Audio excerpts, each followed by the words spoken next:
नमस्ते फ्रेंड्स। आज मैं आपके सामने हमारी कंट्री में इस वक्त चल रहा सबसे कंट्रोवर्शियल टॉपिक पर बहुत इम्पॉर्टेंट टॉपिक उसी के बारे में चर्चा करने आई हूँ। जी हाँ, टॉपिक है मैरिज या लिव इन।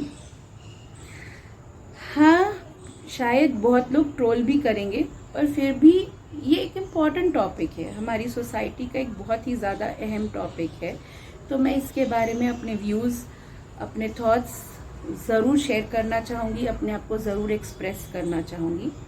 मैं सबसे पहले क्लियर कर दूँ कि मैं कोई जजमेंट पास नहीं कर रही हूँ, जिसका मुझे हक भी नहीं है।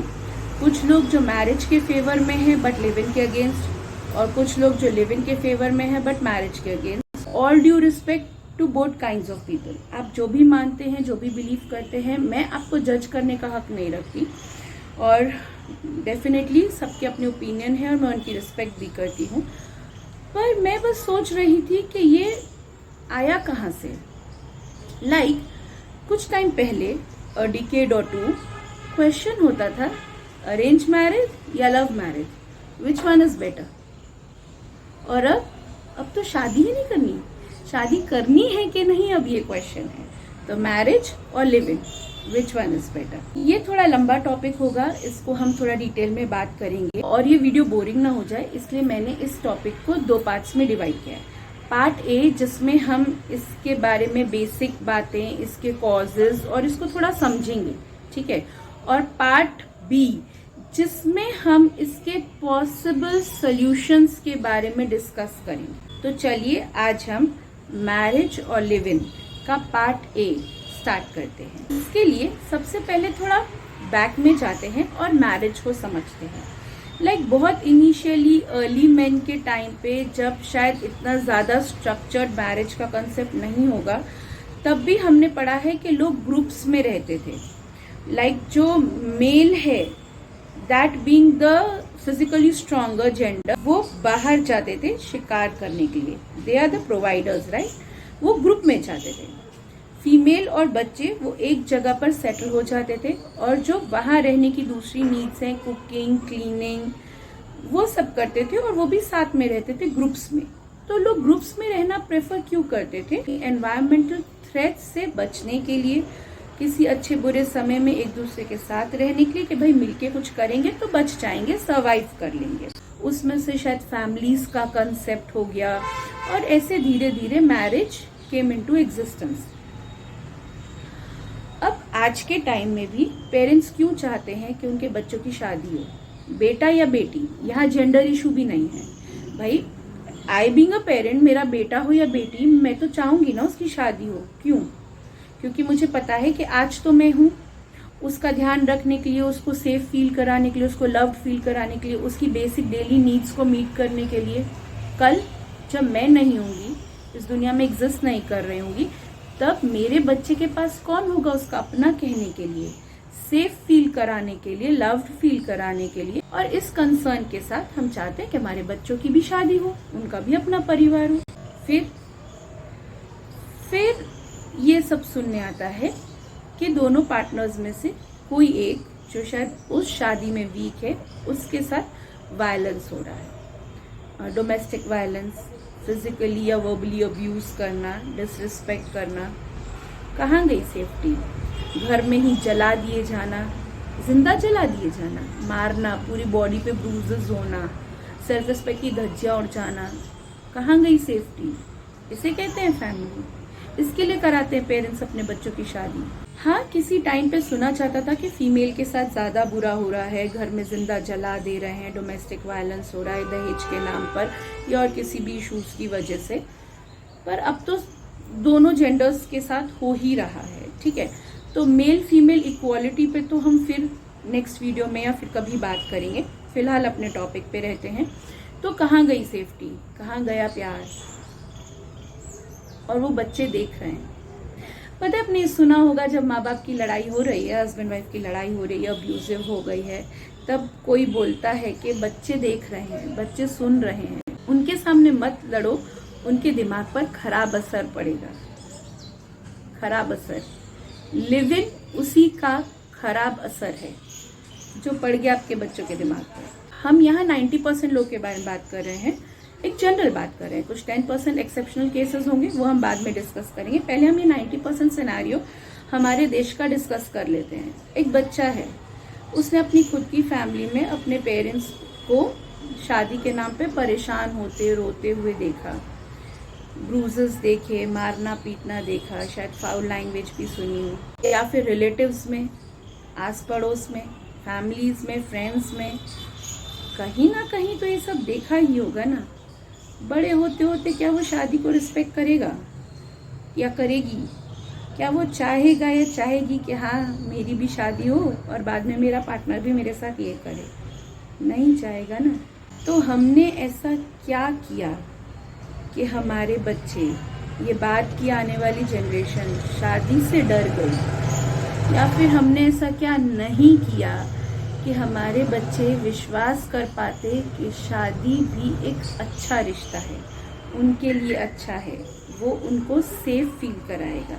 सबसे ज़्यादा इंसान को क्या चाहिए? अर्ली मैन ग्रुप्स में क्यों रहते थे? सेफ्टी, सर्वाइवल सबसे इम्पॉर्टेंट है, किसी भी लिविंग बीइंग के लिए इम्पॉर्टेंट है, इंसान हो या कोई भी जानवर, पक्षी, जीव जंतु।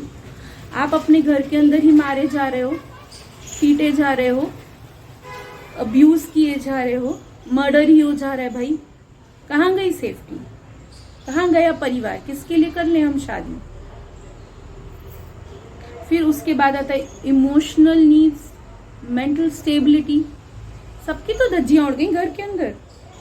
तो एक बच्चा जो ये सब देख के बड़ा हो रहा है, घर में मैरिज प्रॉब्लम्स, रिलेटिव्स में, नेबर्स में, फ्रेंड्स में, यही ना कहेगा कि नहीं करनी मुझे शादी। आपको क्या लगता है, लिव इन मर्जी से ऑप्ट कर रहे हैं? नहीं, मुझे नहीं लगता ऐसा। मुझे लगता है हर कोई शादी करके फैमिली में रहना चाहता है, पर वो शादी से डर गए हैं, अकेले नहीं रह सकते तो लिव इन ऑप्ट कर लिया। समझ रहे हैं डिफरेंस है? मैं लिव इन से अट्रैक्ट हो रही हूँ, वाह कितना अच्छा है, और मैं उस तरफ जा रही हूँ, वो अलग बात है। पर मैं शादी से डर गई हूँ, यहाँ मारा पीटा जाता है, यहाँ फ्रीडम छीन ली जाती है, ये नहीं करना, ये वाला चुन लेते हैं। क्योंकि बिल्कुल अकेले रहने से भी डर लगता है ना, वो तो पहले से लगता ही था, तो फिर ये वाला रख लेते हैं। फिर से कहूँगी, मैं 90% लोगों की बात कर रही हूँ, एक जनरल बात कर रही हूँ। कोई 10% लोग होंगे जो अपनी मर्जी से खुशी से लिव इन में रह रहे हैं, ठीक है, वो उनका नज़रिया है, आई रिस्पेक्ट दैट टू। जज करने का हक नहीं रखती मैं, लेकिन हम सोच तो सकते हैं, हम ये एनालाइज तो कर सकते हैं कि लिव इन नाम का ये विदेशी हमारे देश में, हमारी सोसाइटीज़ में, हमारे परिवार में चुपचाप दबे पाँव घुस कैसे आया? कहाँ छोड़ दी थी वो कमी हमने, वो छोटा सा लूप होल, वो इतना बड़ा हो गया कि लिव इन हमारे परिवार में आ गया, हमारे अपने बच्चे उसको फेवर करने लग गए। ऐसा ही चलता रहा ना, तो जो लोग, जो सोसाइटी आज लिव इन के अगेंस्ट है, वो कल लिव इन के फेवर में होंगे। पूछिए क्यों? क्योंकि जो बाद वाली और आने वाली जनरेशन है ना, वो शायद साथ ही ना रहना चाहे। वो कहेंगे भाई हम अकेले ही अच्छे हैं, कोई डिसरिस्पेक्ट नहीं कर रहा, कोई मारपीट नहीं रहा, कोई बॉडी पे ब्रूजेस नहीं है, कुछ नहीं है, हम अकेले ही अच्छे हैं। तब वही सोसाइटी कहेगी भाई साथ तो रह लो, लिव इन में ही रह लो। क्या लगता है आपको, लिव इन आसान है? एक ऐसा सिस्टम, लाइक समझिए अभी मैं किसी के साथ रह रही हूँ और मुझे पता है कि ये हमेशा के लिए नहीं है। जब तक मैं अच्छे से रह रही हूँ, मेरे ब्राइट साइड सामने हैं, खुश रह रही हूँ और खुश रख रही हूँ, वो पर्टिकुलर इंसान मेरे साथ रह रहा है, भाई हम इंजॉय कर रहे हैं। पर मैं परफेक्ट नहीं हूँ, मैं हमेशा ऐसी नहीं रहूँगी। कभी तो मेरे डार्क साइड्स भी बाहर आएंगे, कभी मैं चिड़चिड़ा होंगी, गुस्से में होंगी, ज़रा सा मुझसे कोई गलती नहीं हुई कि वो तो छोड़ के चला जाएगा या चली जाएगी। कहाँ गई स्टेबिलिटी? है कोई सिक्योरिटी? इमोशनल भी नहीं, मेंटल भी नहीं, किसी भी प्रकार की नहीं। हर पल इस डर से, इस इनसिक्योरिटी से जीना कि सब अच्छा है, तब तक ये साथ हैं। जिस दिन मेरे बारे में ज़रा सा भी गलत या मेरी कमी पता चली, उस दिन ये मुझे अकेला छोड़ देंगे। और क्या हमारी कोई कमियां कभी सामने नहीं आएंगी? क्या हमें कोई कमियां नहीं है? हम कोई परफेक्ट नहीं है? हर पल ये डर रहना आसान नहीं है लिव इन। और मर्जी से नहीं चुनता कोई, मुझे नहीं लगता कि मर्जी से चुना गया है। शादी से डर गए इसलिए लिव इन ऑप्ट कर लिया। नहीं, मैं लिव इन में नहीं रहती, मैं उसको फेवर भी नहीं करती, क्योंकि मैं तो थोड़े पुराने ज़माने की हूँ ना। हमारे टाइम पे लिव इन का कंसेप्ट ही नहीं था। आज है, मैं समझने की कोशिश कर रही हूँ क्यों है, पर कुछ भी कर लो मेरा माइंडसेट तो हो चुका ना, तो मैं अपने आप के लिए तो लिव इन कभी एक्सेप्ट नहीं कर पाऊंगी। पर मैं बस ये समझने की कोशिश कर रही हूँ कि आज की जनरेशन इसे प्रेफर क्यों कर रही है, क्योंकि अंदाज़ा है मुझे कि दर्द तो उसमें भी है। लाइक आपको किसी से प्यार हुआ, साथ रहते रहते अटैचमेंट्स हो गए, आप इमोशनली मेंटली किसी पे डिपेंड करने लगे, फिर ज़रा सा कुछ हुआ नहीं कि वो इंसान तो छोड़ के चला गया। दर्द होता है, तकलीफ होती है, फिर लगता है बार बार कौन पड़े इन झंझटों में। हर बार आप इमोशनली टूट जाते हो, मेंटली बिखर जाते हो।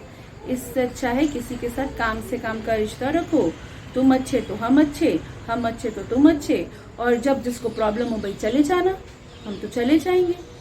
पर ये आसान नहीं और ये अच्छा भी नहीं लगता।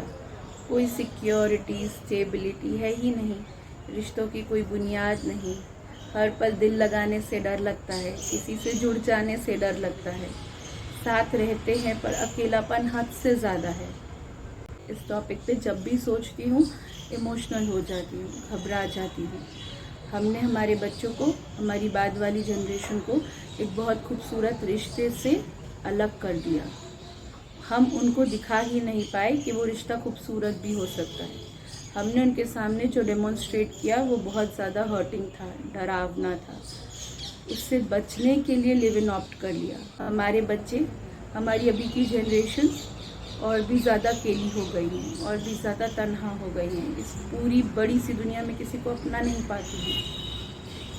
तो अब हमें ही इस पे काम करना होगा, ये हमारी रिस्पॉन्सिबिलिटी है।